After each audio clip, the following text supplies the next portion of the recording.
అందరికి కూడా happy Christmas, merry Christmas. అలాంటి కార్యక్రమానికి ఈరోజు వచ్చాను. మీ అందరితో కలిసి ఈ రోజు ప్రీ క్రిస్మస్ చేసుకోవడం చాలా ఆనందదాయకం. నేను ఈ నెలంతా కూడా మనందరం ఒక విషయం చూస్తే ఓసారి కొన్ని పండుగలు ఒకరోజు చేస్తాం, కానీ డిసెంబర్ 15 నుంచి డిసెంబర్ నుంచే స్టార్ట్ అయ్యి జనవరి 15 వరకు మళ్ళీ ఒక నెలంతా కూడా పండుగలు చేసుకునే ఏకైక పండుగ క్రిస్మస్ అని చెప్పి కూడా నేను మీకు తెలియజేస్తున్నా.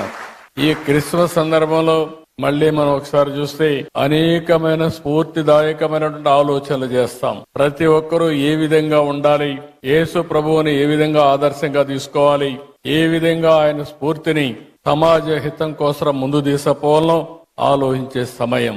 ఈ సమయంలో నేను ఒకటే మీకు హామీ ఇస్తున్నా, ఈ ప్రభుత్వం మీకు అండగా ఉంటుంది.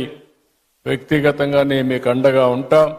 మీ సమస్యలను పరిష్కారం చేసి ఎక్కడ పేదరికం ఉంటే అక్కడ మేము ఉండి అన్ని విధాలా మిమ్మల్ని ఆదుకుంటామని చెప్పి మరొక్కసారి తెలియజేసుకుంటూ, ఎప్పుడు కూడా ఇదే విధంగా అందరం ఆనందంగా ఉండాలని యేసు ప్రభువును మరొక్కసారి ప్రార్థిస్తూ హ్యాపీ క్రిస్మస్.